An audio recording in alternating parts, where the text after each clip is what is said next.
Banks see clear potential and value in Swift's experimental CBDC connector after sandbox collaboration, which happened or concluded March 2023, a couple of days ago. As you can see, first of all, Kaleido, fire name, but is on our radar now. So we're going to be diving deep into them.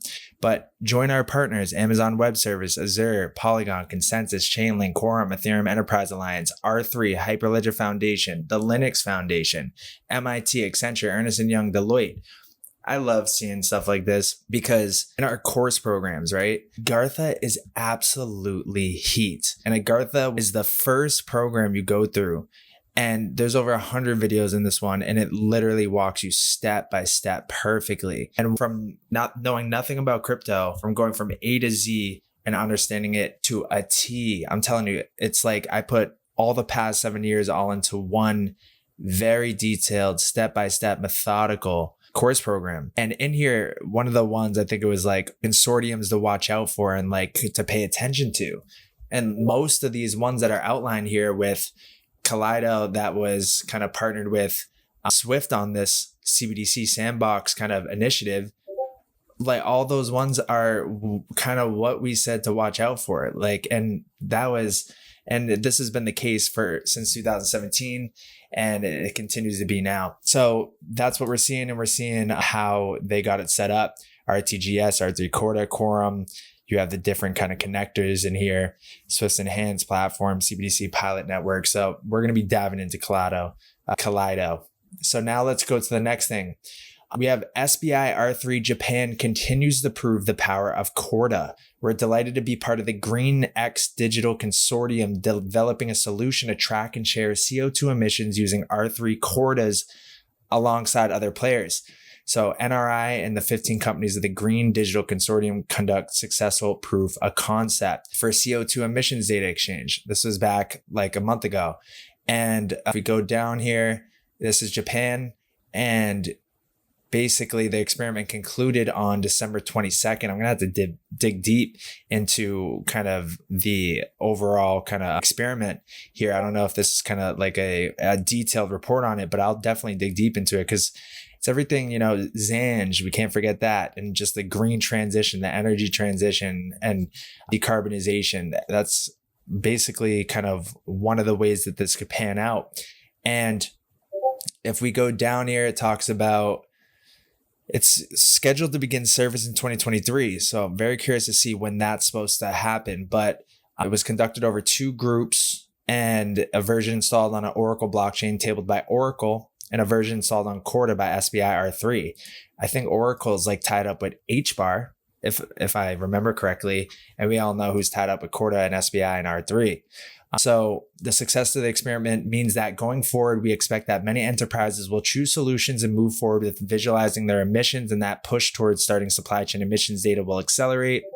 NRI believes that providing NRI CTS services and associated consulting and solutions development will allow us to contribute to facilitating our clients' enterprise climate change response efforts in Japan and around the world. In addition, NRI intends to contribute to the development of the Pathfinder framework and Pathfinder network by feeding the knowledge obtained by the experiment back to WCSD in collaboration with the Green and Digital Consortium. There's so much stuff to deep dive.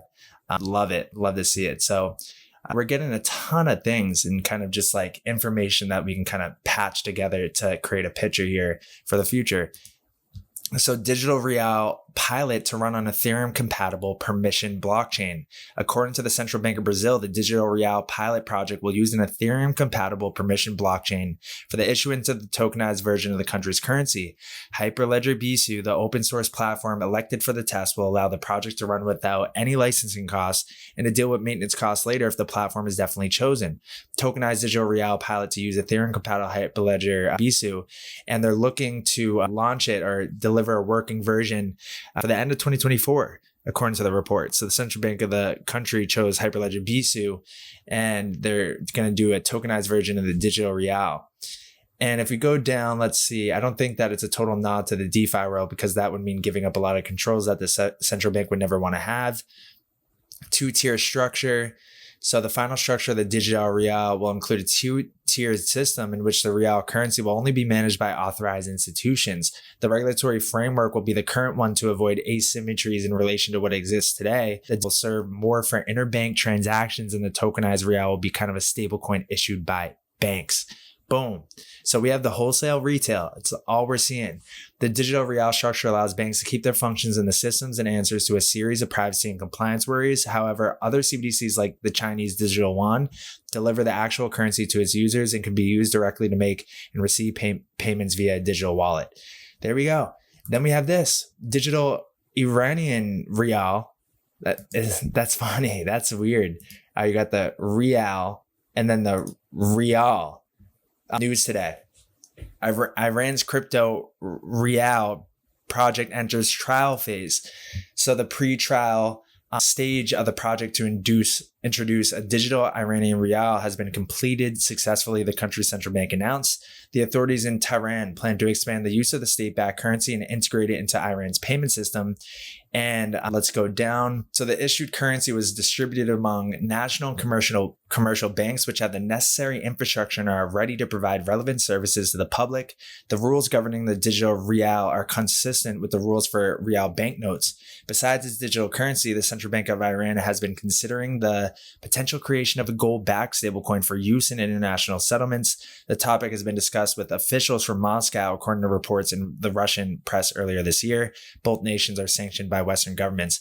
You know what? I'm going to have to get updated again on the Moscow World Standard and see what the developments are with that. We were covering that heavy September, October, November of last year, and I haven't seen much about it. We got to check in on that because maybe there's something at play with this here that we can make a connection on. So I'll definitely do that. So now let's go to this. A couple other things I just wanted to mention, and then I'm going to get going on a market update for everybody. In just 5 days, you'll be able to deploy smart contracts on the Filecoin virtual machine on the mainnet. Today, I wanted to dig into the Filecoin virtual machine's EVM compatibility. So there we go. So Filecoin virtual machine is launching. Filecoin has done very well for us since the middle of December. We bought Filecoin at like $2.75 around like December 14th. And then we sold a bit at like $5.50. We bought back kind of around like $5 maybe, and then it went up to like $9, and now it's back down, I think, to like $5.50, $6. But yeah, so it's been holding up pretty well since we first bought it back in December. So Filecoin virtual machine, we're seeing it in 5 days. Then we have this. So I need to get everybody updated on this, and thank you to everybody who reminded me. So who's ready for the most anticipated airdrop on the XRP Ledger? The airdrops for X Core and Corium stand out as notably substantial in terms of the amount being distributed. Don't miss out. We almost missed out, or at least I did. So thank you for everybody who reminded me. We got to get this going in the radar in the Discord. So I'll put that in the Discord. We'll do a tutorial video, all that good stuff. So it's looking like snapshot is March 24th. We got about like 14 days here. So we're not out of time yet. So I'm going to make sure I remember that. And then you see the X-Core trust line. So I'll make sure I send that on the Discord and all of us get situated. I'll definitely do a Corium deep dive before then as well too. So then we have this as well too. Facebook parent company Meta exploring decentralized app. The app, codenamed P92, will be a standalone product for sharing text updates.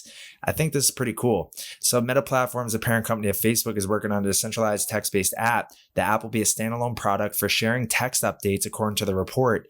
We believe there's an opportunity for a separate space where creators and public figures can share timely updates about their interests. It's kind of like Twitter, in a decentralized fashion, it seems like, but maybe just a little more organized or something. The app, codenamed P92, is still under development. It will allow users to log on using their credentials for Instagram, the photo sharing social media site also owned by Meta. It will support the ActivityPub protocol, which is also supported by Mastodon, the decentralized social media platform that gained traction following Elon Musk's purchase of Twitter.